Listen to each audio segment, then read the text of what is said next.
Okay. Who is that? Oh. To prioritize project areas. We could dial in. Yeah. Description of awards, the incubate, which are the two types that we are going to. And I don't know if it's their problem. We are going to consider. And I'm holding one moment where we have a little.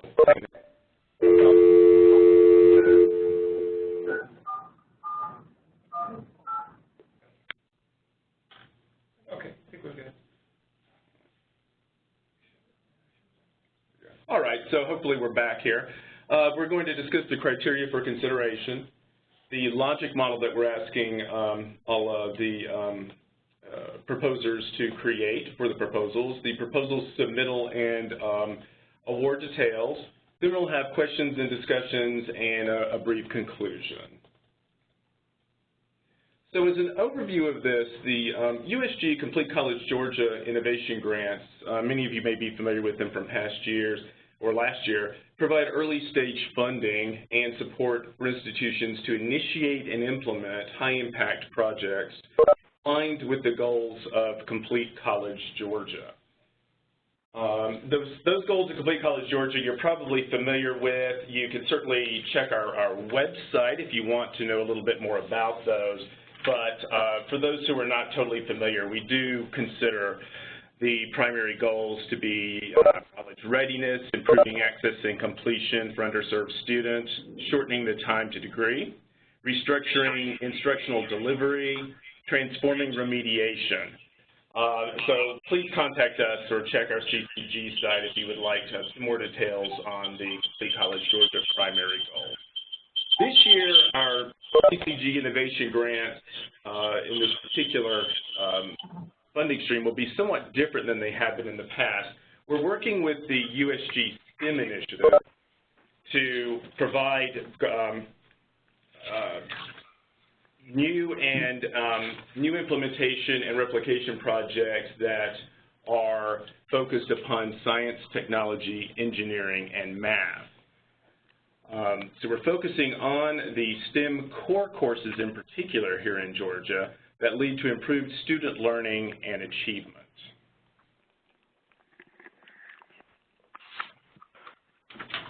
So for those of you who are very familiar with the STEM initiative, the USG STEM initiative, you'll know that it has traditionally focused on 3 goals, and we're going to maintain that in our work on the innovation grants during this cycle. Since 2007, the USG STEM initiative has focused on 3 goals in particular, including STEM disciplines in college, increasing the success and completion rates of college students majoring in a STEM discipline, and increasing the number of qualified K-12 STEM teachers. So this year's CCG Innovation Grants should address one or more of those STEM initiative goals that are listed on this slide.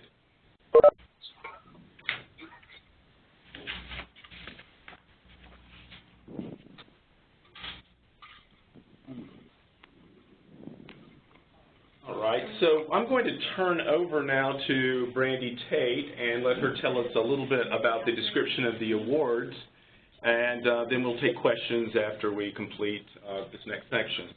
Okay, thank you, Robert. So there are 2 types of awards this year, and if any of you are familiar with the innovation grants from last year, you'll be familiar with these categories already. But the 2 award categories are incubate and replicate. So the incubate category is essentially for projects that are new. So these are novel, proposed novel solutions that truly do have the the potential to be impactful. These projects demonstrate a reasonable probability of success, and there should be evidence of impact on student progression, completion of STEM courses and majors. The replicate category are for projects that are going to be replicating existing successful projects. So these projects that are going to be emulated have proven high impact for success and These can be projects that are within the USG, so existing projects, so you might want to look at the innovation grants from last year or the incubator grants from 2013. These can also be projects external to the USG, so if you hear of any existing projects happening at other campuses and other states and other places, you can replicate those as well. We do ask that if you do replicate or do choose to apply for the Replicate Award, that you do provide some evidence of contact with the project that you are replicating. So it can be a letter or a point of contact, some way for us to know that you are indeed in conversation with the project that you are intending to replicate. With the Replicate project, we really are looking for projects that can be scaled across the USG. Okay, so the criteria for consideration, again, if you are familiar with the innovation grants from last year, these criteria are the same. We're essentially looking for projects that are sustainable, transformative, and scalable. So for sustainable, these awards are one-time awards. So we really want to make sure that the projects that are funded can be sustained after the grant period is over. Transformative, so we want to fund projects that have the potential to have a significant impact on a substantial proportion of students, particularly this year in the STEM core courses. So even if it's a project that might be impacting a limited number of students, we want to see the potential for it to be scaled up across either within the institution itself or across the USG. So we're really looking for high-impact projects. And then scalable. Again, the idea here is, we're funding small-scale projects that can be scaled up and truly be impactful. So in your application, it's important to demonstrate that the proposed project can be scaled. Okay. And for the proposals this year, as was the case last year, we're asking everybody to provide a logic model. So a logic model is a tool typically used in program evaluation to determine the effectiveness of a program. And so the idea here is to connect inputs, typically resources, activities, which are the actions, the output, which are deliverables and products, to the project's short and long-term outcomes. So we really want every proposed project, or everyone proposing a project, to think about how what you put into this project will lead to both the short and long-term outcomes. We imagine that during the course of the project, which will be about a year, that typically you'll probably only achieve the short-term outcomes, but we're asking each person proposing a project to spend some time thinking about the long-term outcomes as well. So quickly, just going to go through this general example that we have here, and this example is also included in the RFP, but the components of a logic model are the input. So these are the resources going into the project. That's number of staff, number of students, any equipment and tools being used, any partners. Activities. The activities are what's occurring during the project, so that's any events that you might hold, any trainings, any courses taught, any professional development, anything along those lines. Outputs are the products that occur as a result of the activities. So that would include any deliverables that you may have, any materials that you've developed, any courses that you've developed.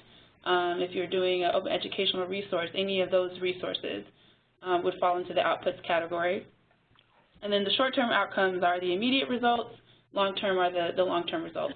The immediate results you might see during the course of the period of the grant might be impact on course performance, impact on student interventions, and then some of the long-term outcomes that we anticipate will happen beyond the period of the grant would be impact on retention, in this particular case, impact on students in the STEM courses and the STEM majors.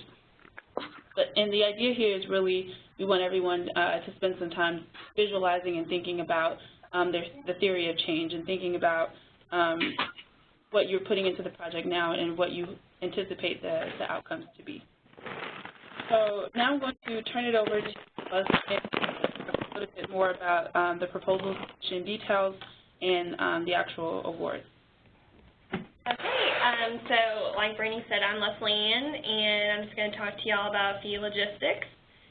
So for the awards this year, we are going to award in an amount up to $25,000. So it can be less than that, but it can't be any more than that. As far as the format of your proposal, we don't really have any requirements as far as the type of font you use or how big or small it is or double space. We just want to make sure that it's within 6 pages, and that does not include a cover page or your appendix. So we do want to make sure that they're all submitted as Word documents, no PDF. And as far as the timeline goes, proposals are due no later than 5 o'clock on June 19th. And you can send those to innovation@usg.edu. And we're expecting an announcement of the grantees around mid-July. And let's see. And the awards are going to be successful applications to all USG. Are going to be made available to all USG institutions on our website, completega.org.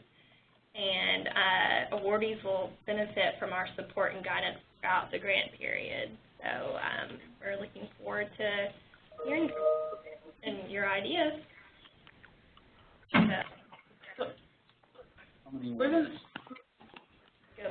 So we're going to ask that if you have any questions to please type in the chat box. We're keeping everyone muted since there are a lot of folks on the line today. So if you have any questions about what we've just discussed or about the RFP in general, about the process, please go ahead and type them in the chat box. One thing that I know we need to quickly go over again to answer a few questions from all right, our prioritized project areas. There we go.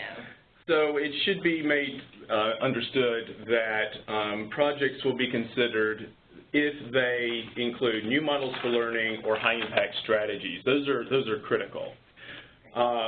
So for new models for learning, some examples of those, these are not exhaustive. You might have others that you wish to use, but some examples of those are undergraduate research opportunities, competency-based education opportunities, flipped classrooms and other innovative delivery models, new adapted STEM courses, flexible pathways, open educational resources. Those are some examples for you of new models. And that is one of the primary considerations for these STEM innovation grants. Another one would be high-impact strategies, and that would be STEM pathways, meta majors, structured scheduling, supplemental instruction, peer mentoring, study groups, and other examples. Those are simply ones for you to consider. So new models for learning or high-impact strategies are also critical features of these innovation grants, and we require you to address one or both of those in your proposal. Okay, so we've gotten a number of questions in the chat box. Thank you guys for sending those in. We want to start with the top. Okay, so the first question was, for the Incubate projects, do we need a proposed evidence of impact gathering approach or existing data that provides evidence of impact? So for the not for replication, you said incubate? Mm-hmm. Yeah. Okay. So you're referring to the transformative model. Certainly data that shows, that indicates the model will be impactful, will be given a great deal of weight. We want to see as much data as possible. If you cannot show, existing data, then evidence of impact gathering, approach is something we would certainly consider. Obviously, actual data to support the model would be more powerful. We did have a question about how many words are anticipated. I'm not going to give an exact number there because that will depend. We don't know whether everyone who's proposing will ask for the full $25,000 amount or if they'll ask for less. So we know, for example, to give you a round idea, we are not going to be doing 20 of these. It'll be something closer to 10 as a round idea, but we don't know how many because we don't know how much there will be in terms of funding once we get the total award amounts requested. And we've gotten several questions about the webinar being made available at a later time, and we are recording it right now, and we'll also send out the presentation to everyone that signed up for the webinar today, and then also to the CCG and STEM listservs. And we can also post that to our CompleteGA.org website. Time frame. The time frame to use the funds is 1 year. From the time that, well, basically, yes, a year from the award.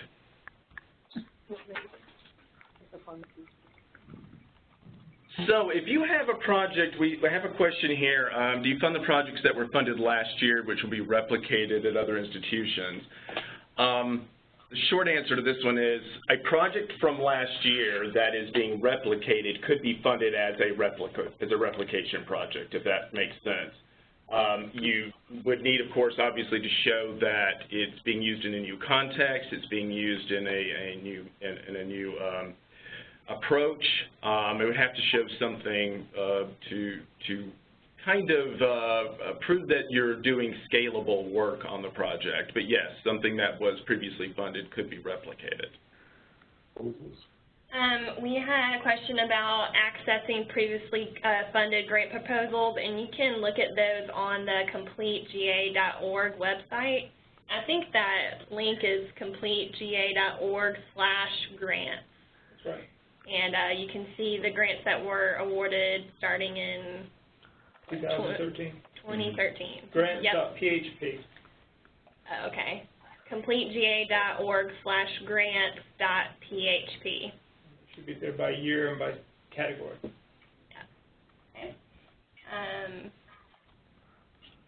This is an interesting question. I know that you said STEM core courses, but can they be for another subject that could be relatable later to STEM courses?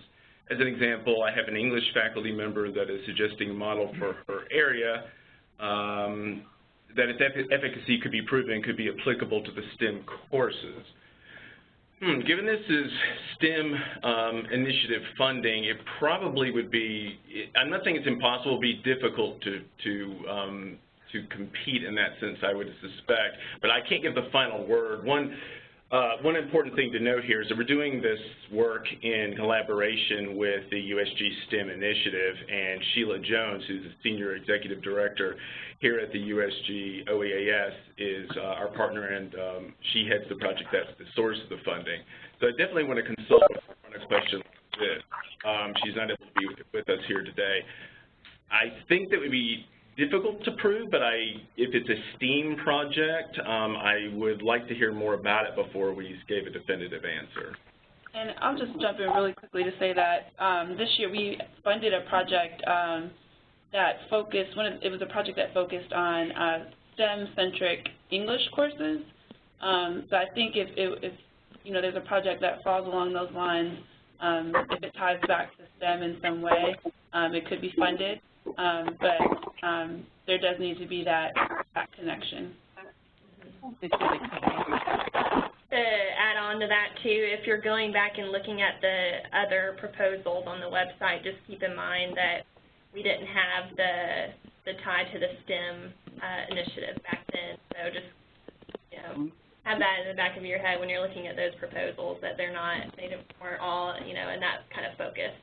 And that's why I answered the way I did, because I think, you know, previously we were funding in a broader sense. This year we're doing the working with the STEM initiative specifically.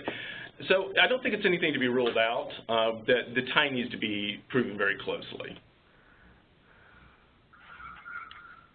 There's a question here, what may the funds be used for? Well, typically they're used for staff time. They have been used for purchases of software and necessary tools.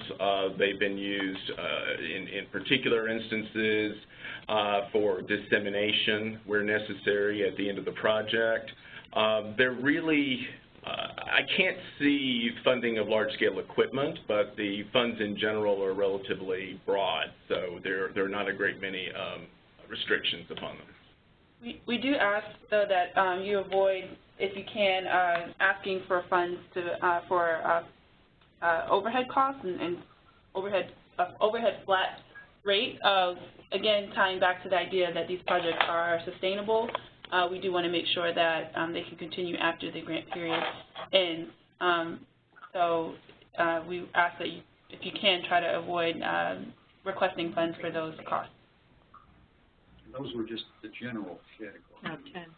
So we have another question. Can you discuss the limitation of applications per institution? So the way that works is that an institution can submit an incubate and a replicate proposal. Can't do two of one kind. And what about institutions that may be working together collaboratively? How would that? Well, if they're working together collaboratively, then it's best to designate one as the primary. It's going to have to go through the office of one of the institutions anyway to be signed. So we would consider that to be a grant from that institution. We also had a question about, are there final reports of previously funded projects available for review? And we have those on the So there's a list on the website, but those can be linked to So we can link those to the website if they're not already there. We'll double check on that for you guys. And that's just, when you say final reports, do you mean evaluation reports? It just, for whoever asked that question, were you referring to an evaluation report, or, I don't know, sir. We don't actually require, as well, many funded projects require a definitive final report. We don't have that requirement in the same way. Yeah, so yes. To indicate the consensus activity evaluation, yes. So evaluation report, yes, we do have those available. But only for 2013. We're in the process of wrapping up the final reports for this year's grants, so those will not be available yet, but the 2013 grant evaluation reports are available. Yeah.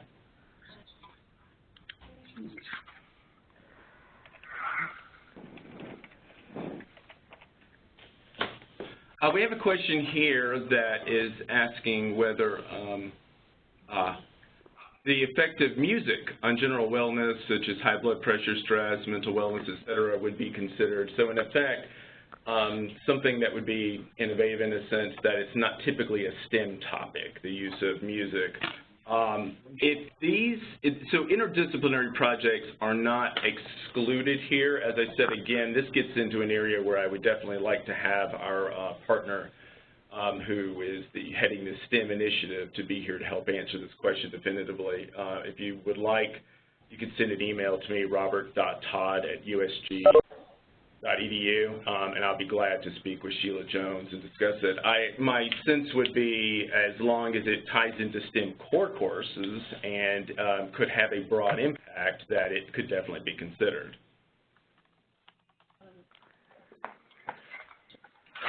Yeah, and I think, and Brandy Tate mentioned something I think that's very helpful. If you have very specific project questions, you're certainly welcome just to email us. You have Leslie Ann Fenton's email at the end of these slides. And I also just gave you mine, robert.todd@usg.edu, and we'll definitely get to those questions for you.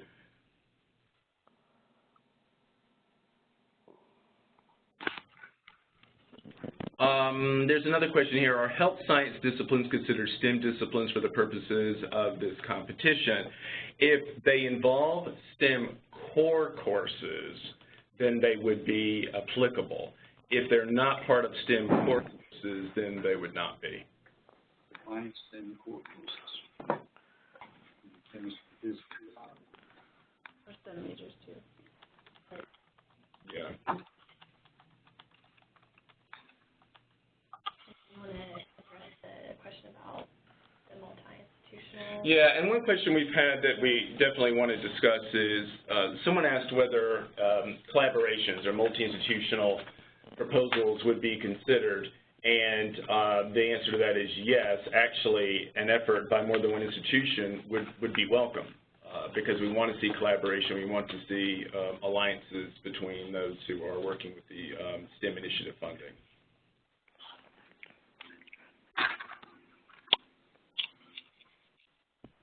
Any other questions?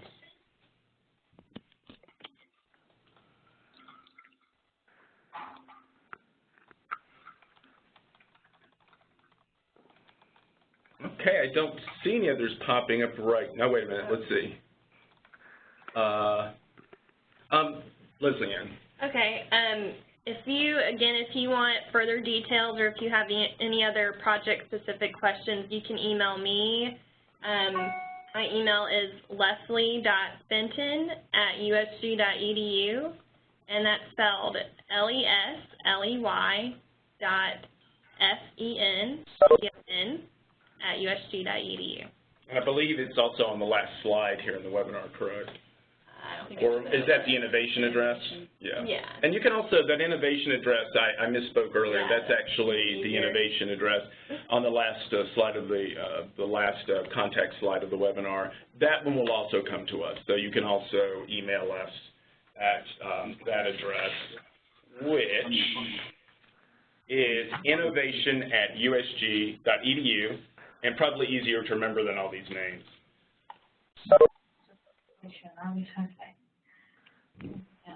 Okay, any other questions? Let's see, I think there may be another one. How should a campus coordinate submissions if multiple faculty from the same school wish to apply?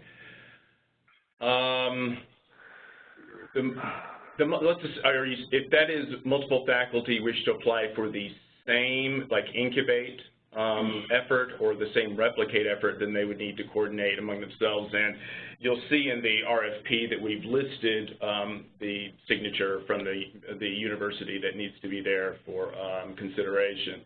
So it would be best to coordinate that. Now, if one wants to do a replicate and one wants to do an incubate, obviously, still a good idea to coordinate, even if you have two, one in each category coming from your institution.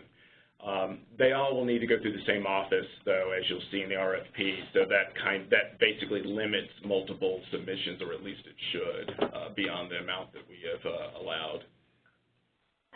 We also had a question about the budget, if it's supposed to be in the appendix or in the proposal itself, and the budget is actually part of the 6-page proposal limit, to make sure that it's not in your appendix.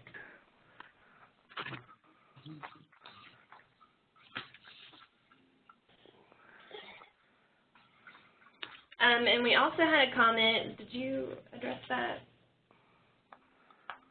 Yeah, we just see a question here, and this is an excellent question, really. Faculty at large in a large campus may not know that other faculty are applying, and that's part of the reason that we stated in the RFP that the proposal must be submitted under the Vice President for Academic Affairs signature. So that's our control there. We're hoping that the Office of the Vice President for Academic Affairs will realize that there's more than one proposal. My suggestion to you would be to contact the VPAA's office in advance and make certain that you're not doing multiple applications from one institute.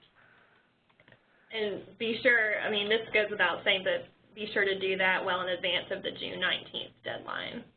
So, yep.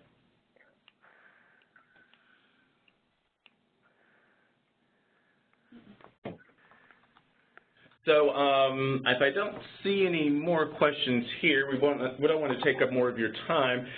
You've got the innovation at usg.edu email. Certainly let us know if you have any further questions. I want to thank Brandy Tate, Jonathan Hull, Leslie Fenton here today making this webinar happen. Also Sheila Jones, who is our partner with the USG STEM initiative. We're looking forward to a good set of proposals and for the work that will start up soon afterwards. So I want to thank you, and please get in touch with us. We will send out the link to the archived webinar. We'll post it to grants as well. CompleteGA.gov. CompleteGA. Yes. That'll be there. We'll post it on, I guess, our Complete GA website, and then also Leslie Ann Fenton will do email of this. So thank you very much for attending and all of your time. Thank you.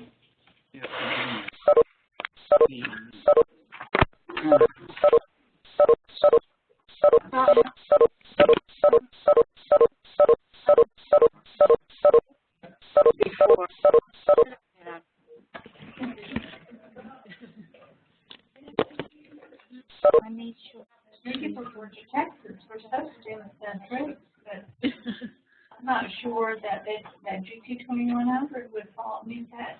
Yeah, criteria. she was Right. about grand that she had. It might be even be less than. It might be about 10 to 15, but I'm not. Yeah, something like that. Let me see.